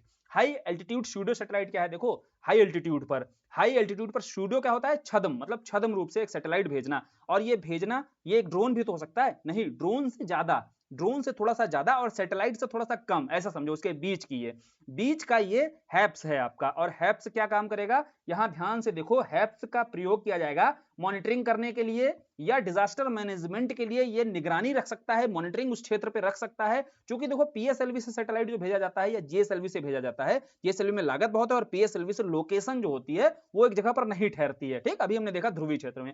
तो इन चीजों से निजात पाने के लिए हमने हैप्स का प्रयोग किया। अब हैप्स जो है सीएसआईआर के द्वारा इसका सफलतापूर्वक देखो परीक्षण किया गया है। ये अपने आप में एक स्यूडो सैटेलाइट होगा। और ये देखो क्षोभ मंडल है, क्षोभ मंडल के ऊपर जो आप ट्रोपोस्फेयर के ऊपर होता है स्ट्रेटोस्फेयर, यहां तक इसको जो है हाई एल्टीट्यूड पर भेजा जा सकता है। और इसके माध्यम से जैसे भारत का है, अब भारत के क्षेत्र पर मॉनिटरिंग रखी जा सकती है। अब भारत के क्षेत्र पर मॉनिटरिंग रखी जा सकती है तो प्राइमरी इसका जो ऑब्जेक्टिव रहेगा वो यही रहेगा कि इस मॉनिटरिंग के माध्यम से हम डिजास्टर मैनेजमेंट के लिए बेहतर कार्य कर सकें। तो उसका नाम क्या है भाई, हैप्स नाम है। हैप्स का फुल फॉर्म क्या है, हाई एल्टीट्यूड स्यूडो सैटेलाइट। ठीक है, स्यूडो सैटेलाइट मतलब छद्म जो आपका उपग्रह होता है। ठीक, समझ गए, न्यूज को समझ गए।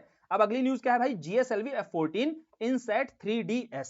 देखो भैया इनसैट 3DS ये मिशन का नाम है। और इस मिशन के लिए जो आपका लॉन्च व्हीकल है, वो लॉन्च व्हीकल कौन सा है, GSLV है। अब GSLV है तो यहां से समझ में आ गया होगा कि जियो सिंक्रोनस जो कक्षा है, ऑर्बिट है, उसमें इस सैटेलाइट को भेजा गया है। चूंकि इनसैट देखो पहले से ही काम कर रहे थे, इनसैट कौन सा 3D और इनसैट 3DR। ठीक है, ध्यान से समझना, इनसैट 3D और इनसैट 3DR पहले से ही देखो उस कक्षा में घूम रहे थे। और ये काम क्या करते थे, जो मौसम है, वेदर है, उसका पूर्वानुमान करना, आपदा संबंधी कोई भी वार्निंग देनी, ये सारे काम किसके द्वारा किए जा रहे हैं, इस सैटेलाइट के द्वारा। वहां से डेटा कलेक्ट करके भेजा जाता था और फिर यहां उसका प्रबंध किया जाता है उस हिसाब से। तो यही कार्य करने के लिए, इसको थोड़ा सा और एडवांस बनाने के लिए जो सैटेलाइट भेजा जा रहा है, इसका नाम है इनसैट 3DS। क्या नाम है भाई, इनसैट 3DS। और किसके द्वारा भेजा गया है, GSLV F-14 के द्वारा। ठीक है, ये लॉन्च, यही क्वेश्चन क्या होता है, क्वेश्चन में गलती कराएगा, GSLV F-13 दे देगा, GSLV F-15 दे देगा, ऐसे गलती कराता है। याद क्या रखने वाली चीजें हैं, GSLV F-14 याद रखना है, इनसैट 3DS मिशन के द्वारा, सॉरी इस मिशन का नाम इनसैट 3DS है, बस इतना याद रखना है। ठीक, जो जरूरी हमारे लिए जानने वाली चीज है वही बताई जाएंगी। फिर PSLV C-58 पर आते हैं, तो दो यहां पर देखो आपको मिलेंगे, PSLV C-58 और PSLV C-57। प्रश्न इन्हीं दोनों में से एक मिल जाएगा, श्योर बात है। तो PSLV C-58 के द्वारा लॉन्च किया गया है कौन सा मिशन, जो एक्सपोसैट है। ठीक, ध्यान से समझना, एक्सपोसैट। और PSLV C-57 के द्वारा आदित्य L1। भैया आदित्य L1 से नाम से क्लियर हो रहा होगा, यहीं पर समझ लो दोनों एकदम। ठीक, कंफ्यूजन सारे दूर हो जाएंगे जो भी यहां पर दिया हुआ है। देखो PSLV C-58 और 57, 58 से पहले 57 को समझ लो। 57 सत्ता से याद किया था, सत्ता किसकी, जिसका सूर्य, और सूर्य मतलब आदित्य है ना, आदित्य L1।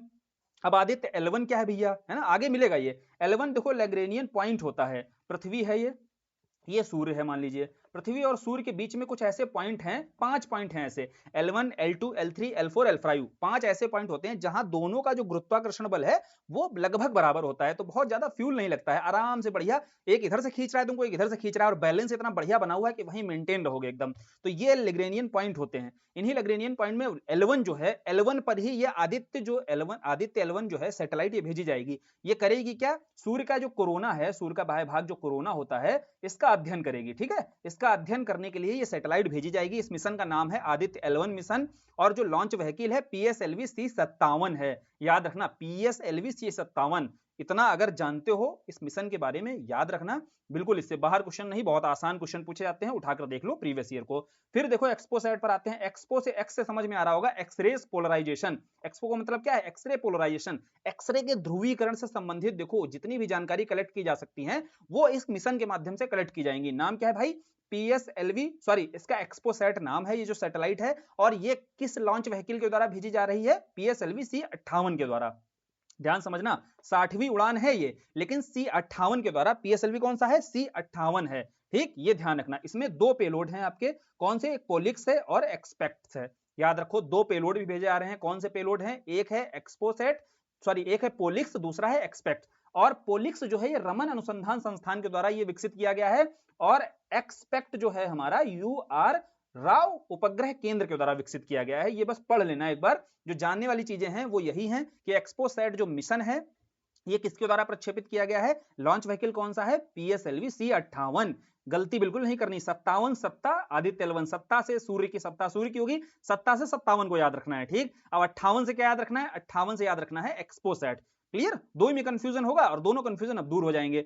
अब दूसरी बात है जो एक्सपोसैट है, एक्सरे पोलराइजेशन यानी कि एक्सरे के ध्रुवीकरण से संबंधित जो जानकारी एकत्र करनी है, और एक्सरे ध्रुवीकरण संबंधी जैसे ब्लैक होल संबंधी जानकारी, न्यूट्रॉन तारा संबंधी जो जानकारी, जैसे न्यूट्रॉन तारा सुपरनोवा विस्फोट के बाद कैसे न्यूट्रॉन तारा बनता है, ये सारी जो इंफॉर्मेशन है कलेक्ट करने के लिए एक मिशन पहले और भेजा जा चुका है। वैश्विक स्तर पर अगर जानो तो केवल एक ही मिशन है, IXPE यानी imaging x ray polarimeter, imaging x ray polarimetry explorer. ये नासा का मिशन था जो एक्सरे के अध्ययन के लिए वर्ष 2021 में भेजा गया था। इसके बाद भारत दूसरा देश बन जाएगा जो एक्सपोसैट भेजेगा। ऐसा मिशन भेजने वाला भारत दूसरा देश है। वैश्विक स्तर पर अमेरिका के बाद पहल किसी ने की है तो नासा ने की है, और उस मिशन का क्या नाम है? एक्सपोसैट नाम है। और लॉन्च व्हीकल कौन सा है? PSLV C58। क्लियर? इससे बाहर देखो नहीं जाएगा क्वेश्चन, इसी के अंतर आपको क्वेश्चन मिल जाएगा। ठीक, अब है अगला साइकी अंतरिक्षयान।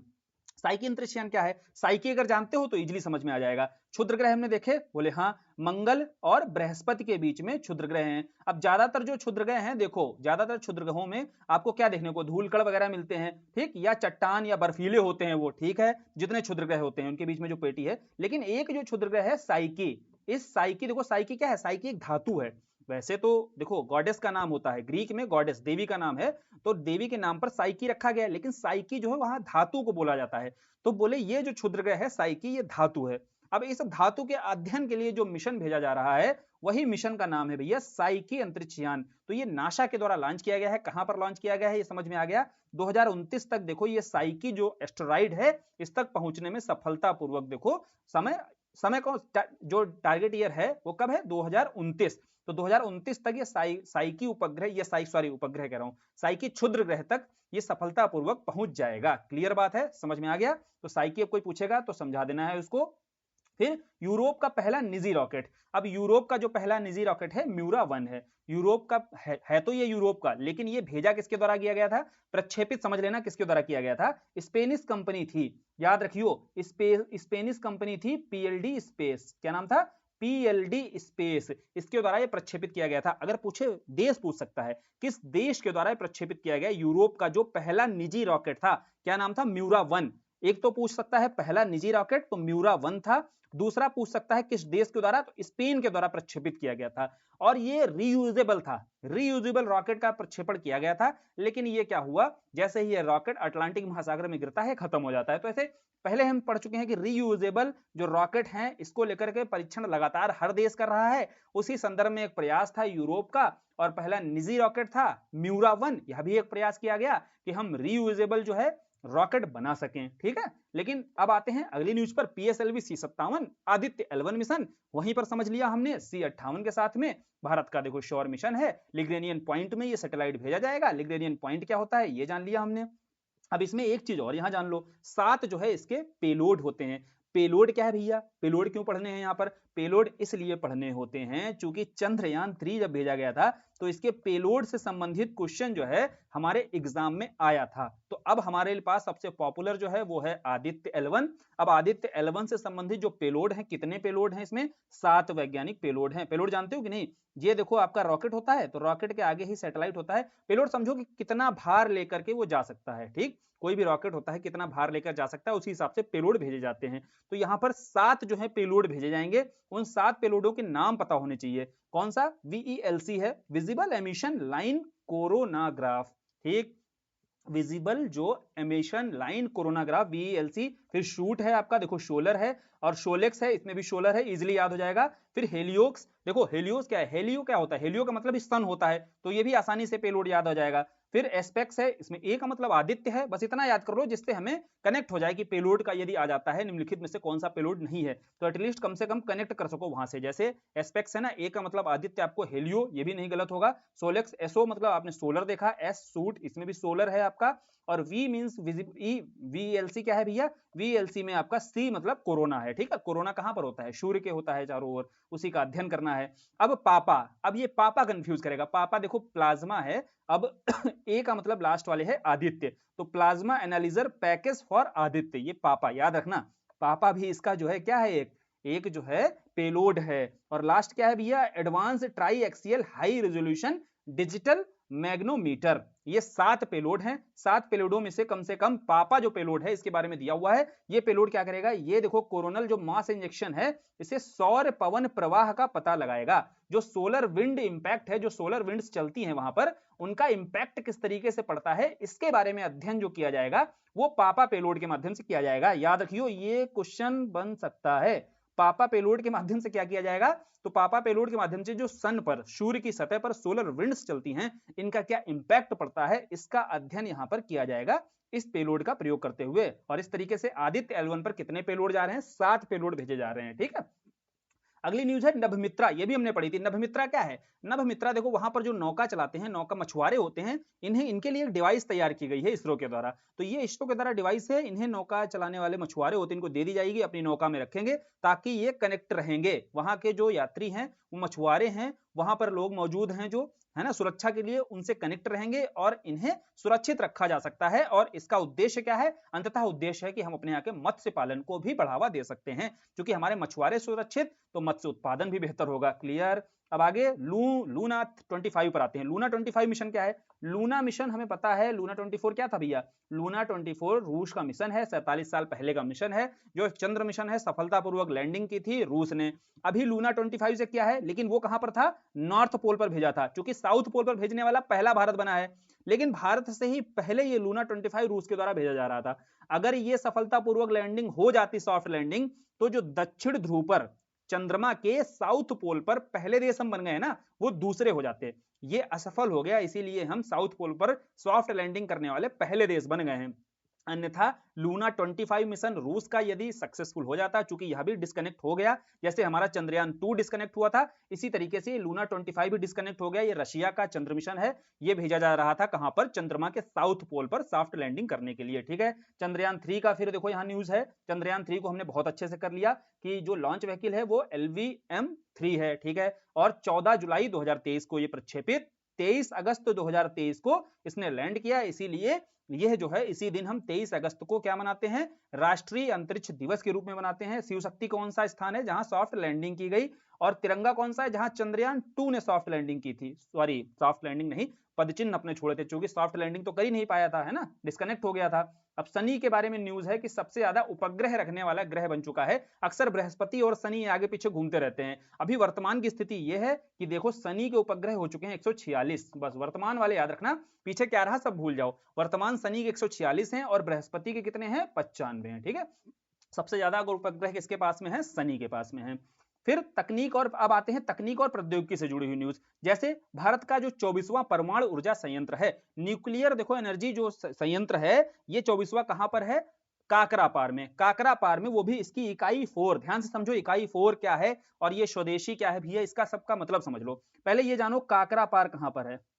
काकरापार जो परमाणु ऊर्जा संयंत्र है गुजरात में है। अब इसकी इकाई 4 और इकाई 3 को समझने से पहले इकाई 1 और इकाई 2 को जानो। इकाई 1 इसकी जो यूनिट 1 है और इसकी जो यूनिट 2 है, यह भी है तो गुजरात में। ठीक है, यहां से भी देखो न्यूक्लियर ईंधन का प्रयोग करते हुए एनर्जी बनाई जा रही थी, परमाणु ऊर्जा बनाई जा रही थी परमाणु ईंधन का प्रयोग करते हुए। लेकिन दिक्कत ये थी कि ये स्वदेशी इंडिजीनियस नहीं था, यानी कि स्वदेशी नहीं था, भारत के द्वारा ये नहीं था प्रयोग, पूर्णतः ये भारत के द्वारा ही इस तकनीक का प्रयोग नहीं किया जा रहा था, किसी विदेशी या किसी अन्य देश के द्वारा मदद की जा रही थी। तो आपसे पूछा जाए किसके द्वारा, तो कनाडा के द्वारा मदद की जा रही थी।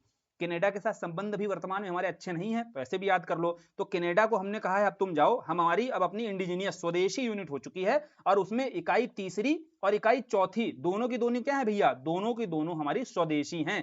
ठीक है, दोनों जो इकाइयां लग रही हैं वो पूर्णतः स्वदेशी हैं। तो काकरा पार जो परमाणु ऊर्जा स्टेशन है, इसकी तीसरी यूनिट इसकी कब भैया, 700 मेगावाट जो बिजली बनाएगी दाबित प्रेशराइज्ड, देखो प्रेशराइज्ड जो हैवी वाटर रिएक्टर है, ये कौन सा, काकरा पार प्रेशराइज्ड हैवी वाटर रिएक्टर का यूज करते हुए ही नाभिकीय ईंधन का प्रयोग करते हुए क्या बनाया जाता है, नाभिकीय ऊर्जा बनाई जाती है, एनर्जी बनाई जाती है। अब बोले इसमें जो तीसरी और चौथी यूनिट, ध्यान से समझ लेना, तीसरी और चौथी यूनिट है ये पूरी की पूरी इंडिजीनियस है, स्वदेशी है, यहां किसी अन्य देश की मदद नहीं ली जा रही है इन दो यूनिट में। न्यूज यह है हमारे पास, पिछली दो यूनिट जो थी, पहली और दूसरी, ये कनाडा की मदद से स्थापित की गई थी। ज्यादातर देखोगे आप, जैसे कैगा देख लो कर्नाटका में है, या कहां पर, या भैया कुडनकुलम देख लो तमिलनाडु में है, रूस की मदद से है। ठीक, तो ऐसे ही अगर समझने की कोशिश करो, या तारापुर है जैसे, कहां पर, महाराष्ट्र में है, ये तारापुर जो संयंत्र है ये फ्रांस की मदद से है। ये कोई ना कोई देश की मदद से ही, ये समझो कोई ना कोई देश की मदद से ही ये जो जितने भी नाभिकीय संयंत्र हैं ये स्थापित किए गए हैं। अब बात करते हैं, पहला जो स्वदेशी संयंत्र, नाभिकीय संयंत्र स्थापित हुआ वो काकरा पार की तीसरी यूनिट थी। फिर जो ये दूसरा हुआ है ये काकरा पार की चौथी यूनिट है। अब जो तीसरा होने जा रहा है यहीं पर दिया हुआ है, राजस्थान में ही मौजूद है। कौन सा, राजस्थान में, देखो यही दिया हुआ है, परमाणु ऊर्जा संयंत्र जो राजस्थान का है, रावत भाटा, नहीं दिया यहां पर, हाँ, तो राजस्थान का जो रावत भाटा है ये देखो तीसरा संयंत्र हो जाएगा, भारत का तीसरा स्वदेशी, जो 700 मेगावाट जो विद्युत का उत्पादन करेगा। समझ में आ गया, ये न्यूज पूरी क्लियर हो गई। तो भारत की 3 ऐसी यूनिट हो जाएंगी, और वो भी ये जान लो कि ये जो रावत भाटा है राजस्थान का, ये 7वीं इसकी यूनिट होगी जो स्वदेशी रहेगी। इसके पहले की जो 6 यूनिट हैं, ये 6 यूनिट भी पूरी किसके द्वारा सपोर्ट की गई हैं, कनाडा के द्वारा ही, यानी कि कनाडा के ही मदद से ही ये पीछे की पीछे जो 6 यूनिट हैं ये समर्थित थी। लेकिन जो 7वीं यूनिट अब बनाई जाएगी ये पूर्णतः स्वदेशी होगी, इंडिजीनियस होगी, किसी भी देश की मदद से नहीं होगी। ये समझाने का प्रयास यहाँ पर परमाणु ऊर्जा संयंत्र तीसरी यूनिट, चौथी यूनिट जो काकरा पार गुजरात की है, फिर राजस्थान में जो 7वीं यूनिट होगी है, यह भी पूरी तरीके से स्वदेशी रहेगी। क्लियर बात है, समझ में आ गया। अब आगे बढ़े, आगे आते हैं भैया सुपर कंप्यूटर पर। देखो सुपर कंप्यूटर के बारे में जानते हो, मल्टीपल जो भी अगर ऑपरेशंस करने होते हैं मल्टीपल, तो उनके लिए स्पीड बहुत हाई चाहिए। अब हाई स्पीड के लिए ही जो हमारे पास मौजूद हैं सुपर कंप्यूटर, भारत कहां पर स्टैंड करता है, इसके लिए एक रिपोर्ट आती है, इसके लिए हैम्बर्ग से एक रिपोर्ट आती है जिसमें टॉप 500 जो है सुपर कंप्यूटर्स की एक लिस्ट निकाली जाती है। इस टॉप 500 में ऐसा समझो टॉप 100 में हमारे एक भी कंप्यूटर नहीं है, टॉप 100 में एक भी कंप्यूटर नहीं है। हम कहां पर एग्जिस्ट करते हैं, 110वां स्थान है। ठीक, हम कहां पर हैं, 110वें स्थान पर हैं। अब विश्व का अगर पूछा जाए सबसे फास्ट, सबसे तेज सुपर कंप्यूटर कौन सा है, फ्रंटियर है। किस देश का है, सॉरी यूएसए का है। तो सबसे फ्रंट पे कौन सा सुपर कंप्यूटर खड़ा हुआ है, फ्रंटियर खड़ा हुआ है, ऐसे याद रखना। सुपर कंप्यूटर हमने देखा और सबसे फ्रंट पे कोई सुपर कंप्यूटर खड़ा है तो फ्रंटियर, केवल याद रखने के लिए, याद रखने के लिए ऐसे अपने माइंड में जो इन्फॉर्मेशन को डाल दोगे तो फिर इन्फॉर्मेशन आपके दिमाग में चली गई है, फैक्ट याद हो गया। फ्रंट पे फ्रंटियर खड़ा हुआ है, भारत का एरावत है। भारत का कौन सा है भाई, एरावत है, 101वां स्थान है। याद रखियो ये जो स्पीड है ये पेटाफ्लॉक्स में, देखो किसमें, पेटाफ्लॉक्स में ये स्पीड जो है काउंट की जाती है। अब किसी ना किसी तरीके से कंपैरिजन तो करना ही है, तो पेटाफ्लॉक्स में देखो स्पीड को काउंट करते हैं, फिर आधार पर देखते हैं कि हम कहां पर एग्जिस्ट करते हैं। जो वैश्विक स्तर पर है तो 1200 पेटाफ्लॉक्स, ठीक है, 1200 पेटाफ्लॉक्स स्पीड है, जो विश्व का सबसे तेज सुपर कंप्यूटर है जिसका नाम है फ्रंटियर। वहीं अगर भारत का देखा जाए तो मात्र 8.5 पेटाफ्लॉक्स है, जिसका रैंक है 110वां। ठीक है, और भारत के अगर टॉप 500 में चूंकि 500 सुपर कंप्यूटर्स की सूची निकाली जाती है, इन 500 में से भारत के कितने हैं कोई पूछे, बताना 4 हैं। एक है ऐरावत जो सबसे टॉप पे है, लेकिन वैश्विक स्तर पे 110वें स्थान पर, अभी बहुत कार्य करने की जरूरत है। दूसरा है परम सिद्धि, दूसरा कौन सा है परम सिद्धि जिसकी 185वीं रैंक है, तीसरा है भैया कौन सा हमारा प्रत्यूष जिसकी 230वीं रैंक है, और चौथा है मिहिर जिसकी 388वीं रैंक है। ये रैंकें याद करनी इनकी बिल्कुल जरूरत नहीं है, बस इनके नाम याद रखना, एरावत, परम सिद्धि और प्रत्यूष, मिहिर। प्रश्न बन सकता है निम्नलिखित में से कौन सा जो विश्व के द्रुततम सबसे फास्टेस्ट जो सुपर कंप्यूटर है उसमें शामिल नहीं है। नहीं है में ये चारों अगर अपने को याद होंगे तो कौन सा नहीं होगा हम इजीली उसको एलिमिनेट कर देंगे। ठीक, समझ में आ गया क्वेश्चन कैसे बनाया जाएगा।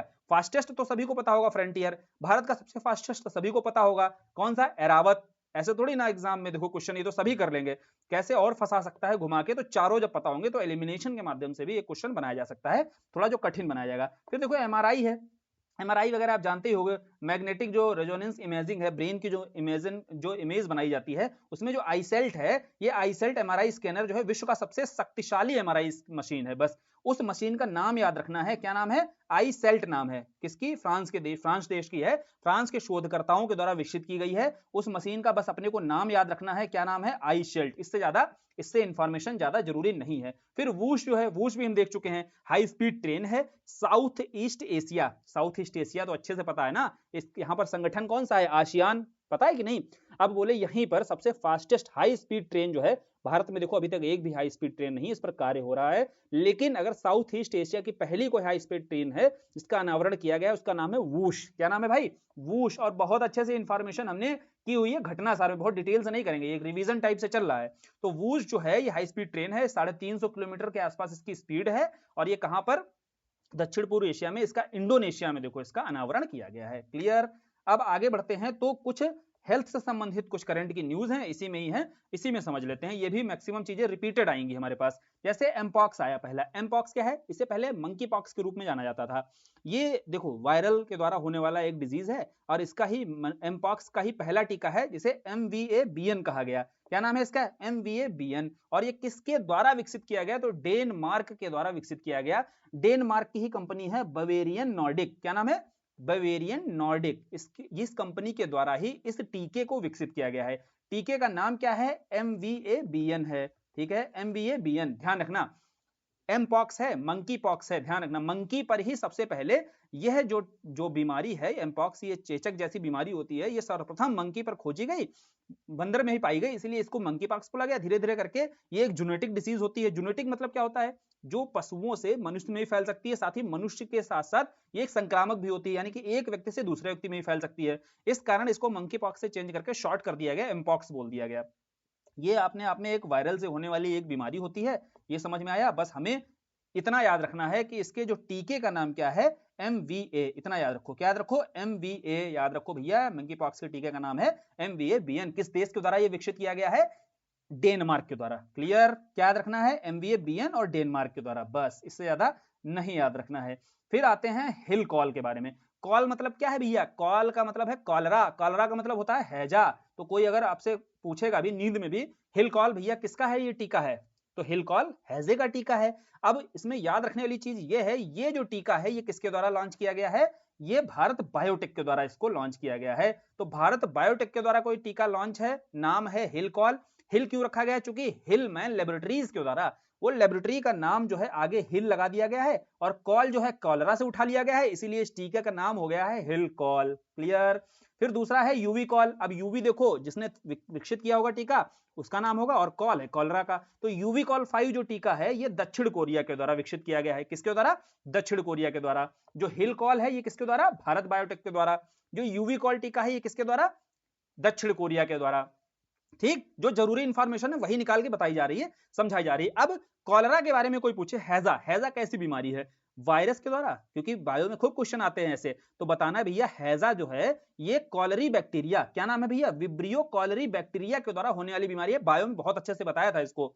विब्रियो कॉलरी बैक्टीरिया के द्वारा होती है। दूषित भोजन या पानी आदि के माध्यम से ये बैक्टीरिया आपकी बॉडी में जाता है, और फिर आपको इसके जो निगेटिव इंपैक्ट हैं वो देखने को मिल सकते हैं। डायरिया जैसी समस्याएं आप झेल सकते हो, इसीलिए इससे बचकर रहना चाहिए इस बैक्टीरिया से। इस बैक्टीरिया का क्या नाम है, विब्रियो कॉलरी। और इसके लिए जो टीका बनाया गया है, इस टीके का क्या नाम है, हिल कॉल नाम है। ठीक है, हिल कॉल भारत का टीका है, और यूवी कॉल जो है भैया ये किसका, साउथ कोरिया के द्वारा बनाया गया टीका है। अगली न्यूज R21 मैट्रिक्स एम है।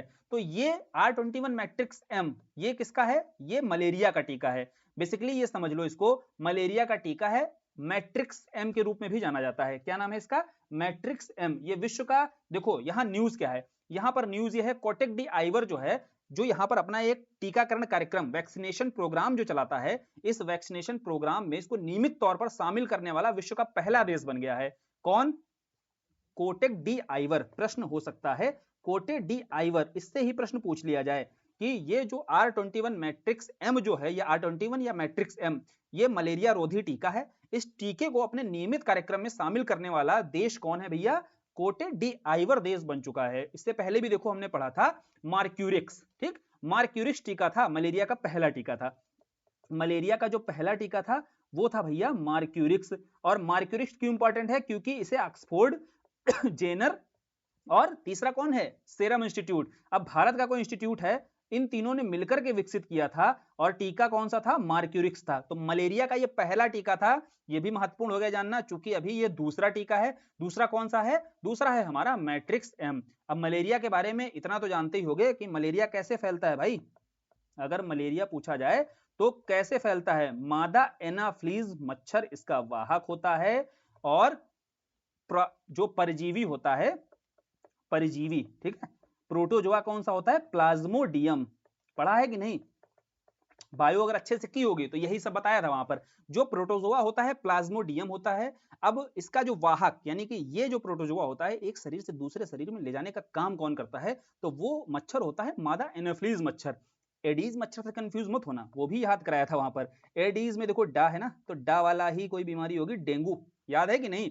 डा वाली बीमारी ही है डेंगू, बायो में बहुत अच्छे से बताई थी। तो एडीज मच्छर जो वाहक है वो डेंगू के लिए होगा, और जो परजीवी प्लाज्मोडियम से होने वाली बीमारी है मलेरिया, और इस मलेरिया के लिए जो वेक्टर होता है वो मादा एनाफ्लीज मच्छर होता है। इस मलेरिया के लिए ही दो टीके आपकी चर्चा की गई है।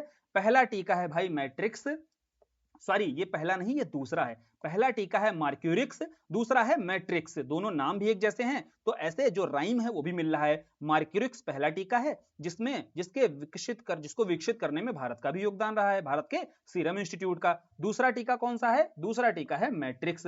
इसको जो है कोटेक डी आइवर ने अपने नियमित जो वैक्सीनेशन प्रोग्राम है इसमें शामिल कर लिया है, और ये विश्व का ऐसा पहला देश बन गया है। इसलिए जहां पर पहला आ जाए ना, वो इस एग्जाम के दृष्टिकोण से महत्वपूर्ण हो जाता है। अब भारत में देखो चांदीपुरा वायरस का थोड़ा सा प्रकोप दिखा गया। बेसिकली इसमें ऐठन टाइप की, बुखार टाइप का होता है, और इस चांदीपुरा वायरस का सर्वाधिक प्रभाव पूछा जा सकता है, ये गुजरात में देखने को मिला है। क्लियर? आगे बढ़ते हैं, अगली न्यूज है, देखो इधर हो चुका है, हाँ, क्यूडेंगा। अब देखो डेंगू से संबंधित आ गई। अब डेंगू क्या है? डेंगू देखो वायरल डिजीज होता है, पता होगा। अब डेंगू के लिए वाहक कौन सा होता है? डेंगू वायरल डिजीज है, लेकिन डेंगू के लिए जो वाहक होता है एडीज मच्छर होता है, ये भी हमने समझ लिया अभी। अब इसका जो टीका है, इस टीके का नाम है क्यूडेंगा, और क्यूडेंगे को टैक 001 भी कहा जाता है। यहाँ टी का मतलब क्या भैया? टाकेडा। तो टाकेडा जो कंपनी है इसके द्वारा विकसित किया गया, इसीलिए इसका नाम टैक 003 भी है। लेकिन हमें क्यूडेंगा याद रखना है। क्यूडेंगा जो है यह भी डेंगू का दूसरा टीका है। जैसे मैट्रिक्स जो है मलेरिया का दूसरा टीका है, पहला कौन सा था? मार्क्यूरिक्स था। वैसे क्यूडेंगा जो है ये डेंगू का दूसरा टीका है। पहला कौन सा था? पहला भी यहां पर दिया हुआ है डेंग वैक्सिया, ये भी हमने पढ़ लिया है। देखो डेंग जो है पहले नंबर पे है, इसीलिए डेंग पहले लिखा हुआ है तो पहला हो गया, और क्यूडेंगा में डेंग दूसरे नंबर पे लिखा हुआ है, क्यू के बाद दूसरे नंबर पे है, बाद में लिखा है, तो ये बाद वाला टीका हो गया, ऐसे भी याद रख सकते हो। वहां जब क्यूडेंगा और डेंग वैक्सिया लिखा होगा ना एक साथ, तो वहां दिमाग हिल जाएगा। अब दिमाग ना हिले इसीलिए ब्रेन में एक इंफॉर्मेशन डालो ऐसी कि जहां पर डेंगा दूसरे नंबर पे बाद में दिया हुआ, तो ये दूसरा टीका है। पहला कौन सा है? पहला है भैया डेंग वैक्सिया, डेंग पहले नंबर पे लिखा हुआ है यहाँ पर, तो ये पहला टीका है जो डेंगू के लिए विकसित किया गया था। ठीक, इसको सीवाईडी टीडीवी भी कहा जाता है। लेकिन अभी हमें ये याद करना है कि जो दूसरा टीका है क्यूडेंगा, ये नया टीका विकसित हुआ जिसे टैग 001 के रूप में भी जाना जाता है, और ये डेंगू का दूसरा टीका है। डेंगू अपने आप में वायरल डिजीज है, इसका जो वाहक होता है वो एडीज मच्छर होता है। इतनी इंफॉर्मेशन स्टैटिक के साथ जोड़ करके अगर आप पढ़ते रहोगे तो ना स्टैटिक गलत होगा ना वो गलत होगा। फिर बात करते हैं भाई डेंगू के लिए कोई क्या हमारे भारत देश के द्वारा भी टीका कोई विकसित किया जा रहा है? अभी क्लिनिकल ट्रायल के स्तर पर ही चल रहा है, उसका नाम क्या है? डेंगी आल। ठीक है क्या भाई? डेंगी आल याद रखना, सबका काम तमाम कर देगा, डेंगी आल जैसे ही आएगा। ये अपना स्वदेशी टीका है। डेंगू का अगर पूछा जाए स्वदेशी टीका जो भी क्लिनिकल ट्रायल के स्तर पर भारत के द्वारा विकसित किया जा रहा है, क्या नाम है उसका? डेंगी आल है। मेनिंजाइटिस का टीका मेन 5CV, क्या नाम है भाई? Men5CV, ये तो आसान है यार, ये मेन मतलब ही क्या है, मेन एब्रिविएशन लिखा हुआ है मेनिंजाइटिस का, और मेनिंजाइटिस भी बैक्टीरिया से होने वाला डिजीज होता है। मेनिंजाइटिस जानते हो ना, मेनिंजाइटिस ये सर जो होता है, सर के अंदर की लेयर ही मेनिंजाइटिस होती है, यही बैक्टीरिया फिर ये प्रभावित करता है धीरे धीरे जैसे ये बैक्टीरिया एक्टिव होता है। क्लियर? तो इसको ही खत्म करने के लिए, इसके प्रभाव को खत्म करने के लिए मेनिंजाइटिस जो टीका है, नाम क्या है, Men5CV, Men5CV इस टीके का नाम है। फिर हेपेटाइटिस पर रिपोर्ट आती है। हेपेटाइटिस क्या है ये जानो। हेपेटाइटिस जो है एक अपने आप में वायरल डिजीज है। अब 3 प्रकार की हेपेटाइटिस देखो होते हैं, पाए जाते हैं आपके, hepatitis A, hepatitis B, hepatitis C. अब जो हेपेटाइटिस ए होता है ये ब्लड के जो हेपेटाइटिस ए होता है ये सलाइवा आदि के माध्यम से भी फैल सकता है, सलाइवा लार आदि के माध्यम से भी देखो फैल सकता है। लेकिन जो बी और सी होता है, ध्यान से समझना, ब्लड के ट्रांसफ्यूजन से ही फैलता है, यानी कि रक्त का आदान प्रदान होगा। रक्त जब ब्लड कांटेक्ट में आएगा ना, जब तक नहीं आएगा तब तक हेपेटाइटिस बी और सी मनुष्य से एक दूसरे में नहीं फैल सकता है। हेपेटाइटिस ए या पीलिया या जॉइंडिस जिसे बोलते हो आप, ए और जॉइंडिस ये दोनों क्या हो सकता है, ये सलाइवा आदि के माध्यम से भी फैल सकते हैं, ध्यान से समझना। ठीक, इन पर प्रश्न बनाया जाता है, कंफ्यूज नहीं होना है। तो इसी हेपेटाइटिस पर रिपोर्ट आती है। अब इस रिपोर्ट में पाया गया कि और बी और सी सबसे ज्यादा घातक होते हैं, और ये इतने घातक होते हैं, और इसमें प्रभावित अंग कौन सा होता है, लीवर होता है। हेपेटाइटिस से प्रभावित अंग कौन सा है, लीवर है। अब लीवर के लिए इतना घातक होता है, अगर सही समय पर इलाज नहीं कराया गया तो लीवर सिरोसिस की भी समस्या बन जाती है। क्लियर? तो बी और सी में आपको पता रखना है कि सबसे ज्यादा केसेस जो पाए जाते हैं वो चीन और भारत में ही, यानी कि ये 2 देश ही हैं जहां 50% मामले आपको देखने को मिल जाएंगे, चूंकि 31% मामले चीन में हैं और 11% मामले जो है भैया लगभग भारत में पाए जाते हैं। हेपेटा बी और सी के सर्वाधिक मामले कहां पर हैं भैया, चीन और भारत में हैं। भारत दूसरे स्थान पर है। यहाँ पर आराम से इसको देखो, याद कर लो, समझ लो। इस रिपोर्ट के माध्यम से जो डेटा दिया गया है, इस डेटा को यूज किया जा सकता है, साथ ही प्रीलिम्स में भी एग्जाम में आ सकता है। अब भारत के द्वारा कोई हेपेटाइटिस ए का टीका बनाया जा रहा है, नाम है उसका हेविश्योर। क्या नाम है भाई, हेविश्योर है जो भारत के द्वारा टीका बनाया जा रहा है। अगली न्यूज है WHO के द्वारा शराह का अनावरण। शराह का फुल फॉर्म अगर पता चल जाएगा तो इजीली समझ में आ जाएगा ये शराह है क्या। शराह जो है smart AI resource assistant for health. AI का प्रयोग करते हुए देखो जो रिसोर्सेस हैं, एआई रिसोर्सेस हैं, उनके माध्यम से स्वास्थ्य संबंधी मदद पहुंचाना, लोगों को जागरूक करना, स्वास्थ्य संबंधी चाहे कैंसर, हृदय रोग, फेफड़ा या मधुमेह जितनी बीमारियां हैं, इनके खतरों के प्रति बेहतर समझ विकसित करना। और इसी संदर्भ में ही ये जो शराह है, ये शराह प्रमोटर, ये शराह जो है WHO के द्वारा ये इनिशिएटिव शुरू किया गया है। क्लियर है? शराह समझ में आ गया? शराह का फुल फॉर्म बस रट लेना, इसके माध्यम से शराह समझ में आ जाएगा। अब टीबी रिपोर्ट पर आते हैं। टीबी पर भी प्रश्न पूछा जा सकता है, आसानी से समझ लो। ट्यूबरकुलोसिस जो होता है, देखो टीबी आपका, ट्यूबरकुलोसिस देखो बैक्टीरिया से होने वाला एक रोग है। अब टीबी में पता है आपको लंग्स प्रभावित होते हैं, या टीबी और भी कई जगहों पर टीबी हो सकती है, ध्यान समझना, लीवर में भी टीबी हो सकती है। ठीक, अभी हमें जानना यह है कि टीबी बैक्टीरिया से होने वाली बीमारी है। टीबी को लेकर के एक हमारे पास न्यूज यह है, इस रिपोर्ट से पता चलती है कि सर्वाधिक जो मामले हैं, टीबी के सर्वाधिक मामले कहां पर हैं, भारत में हैं। तो सबसे ज्यादा अगर स्टेप उठाने की जरूरत है तेजी से, वो किसको है, भारत को है। बोले है, तो क्या सरकार ने कोई स्टेप इस पे उठाया है? बोले हाँ उठाया है। वैश्विक स्तर पर टीबी उन्मूलन के लिए, यानी कि टीबी को जड़ से खत्म करने के लिए जो टारगेट ईयर रखा गया है वो 2030 रखा गया है। क्या है, 2030 है वैश्विक स्तर पर टीबी को खत्म करने के लिए। लेकिन भारत में मामले सबसे ज्यादा हैं, इसीलिए पॉलिसीज तेजी से इंप्लीमेंट करनी होगी। तो भारत में जो टारगेट ईयर रखा गया है 2025 रखा गया है, याद रखियो, -5 है यहां पर, यानी कि वैश्विक स्तर पर 2030 है। भारत ने अपनी प्रतिबद्धता दिखाते हुए 2025 में ही टीबी के उन्मूलन का टारगेट ईयर रखा हुआ है। ठीक, अब WHO के द्वारा कोविन नेट का अनावरण किया गया है। को मतलब है आपका कोरोना, वी है वायरस और नेट है नेटवर्क। तो कोरोना वायरस का जो नेटवर्क है, इससे संबंधित ही देखो यह आपकी पहल है WHO की। और इससे होगा क्या, इससे देखो मॉनिटरिंग रखी जाएगी कोविड से संबंधित, इस कोविड वायरस से संबंधित क्या आपके और देखो नए नए जो इसके स्ट्रेन्स हैं, इस पर जो भी कोई दिक्कत अगर आगे भविष्य में अगर इसके नए स्ट्रेन से कोई दिक्कत तो नहीं आ सकती, इस पर पूरी मॉनिटरिंग रखने के लिए ही इस कोविन नेट का विकास किया गया है। इजीली समझा दोगे किसी को भी। अब केप वर्डे क्या है भैया, केप वर्डे जो है मलेरिया मुक्त घोषित हो चुका है। मलेरिया हमने समझ लिया है, केवल ये कंट्री याद करने वाली बात है कि केप वर्डे को जो है WHO के द्वारा मलेरिया मुक्त घोषित कर दिया गया है। टीबी पर देखो रिपोर्ट आती है, रिपोर्ट में जो कहा गया है कि 2/3 मामले जो हैं इन्हीं देशों के पास हैं, और भारत में अकेले 27% मामले कहां पर हैं, टीबी के, भारत में हैं। और भारत ने टीबी उन्मूलन के लिए 2025 लक्ष्य रखा हुआ है, वैश्विक स्तर पर लक्ष्य यही 2030 रखा गया। बस यही तो बताना था। ये समझा दिया गया है। साथ ही साथ एवियन इन्फ्लुएंजा से मुक्त भारत के पोल्ट्री क्षेत्र को घोषित कर दिया गया है। क्लियर। एक संस्थान है वैश्विक स्तर का ही, WOAH, world organisation for animal health. तो world organisation for animal health के द्वारा जो भारत का पोल्ट्री सेक्टर है, भारत का जो पोल्ट्री सेक्टर है, इसे एवियन इन्फ्लुएंजा यानी कि यहाँ के किसी भी मुर्गियों में एवियन इन्फ्लुएंजा नहीं, बर्ड फ्लू नहीं पाया जाता है, ये घोषणा कर दी गई है WOAH के द्वारा। ठीक है, ये न्यूज है। बस ये आसान न्यूज है। तो इतनी न्यूज थी। अभी हमने पार्ट 1 देखा है साइंस के सेक्टर से वैश्विक परिदृश्य में। ये पार्ट 1 था, थोड़ा हैवी डोज हो जाता, इसीलिए इसको कोशिश की है 2 पार्ट में करेंगे इसको। तो पहला पार्ट था बताना आप लोग कि जो भारी भारी जो टर्म्स थे, जो थोड़ा समझना आसान हो, उस तरीके से प्रयास किया गया कि इजी लैंग्वेज में आपको समझाने की कोशिश की गई है। अब बताओ यार, समझ में आया? कुछ ऐसा तो नहीं बहुत भारी अभी लगा हो, है ना? समझ में आ रहा है कि नहीं? न्यूज जो है वो पढ़ने के बाद जब रिवीजन करो तो सब कुछ समझ में आनी चाहिए। बस क्लियर।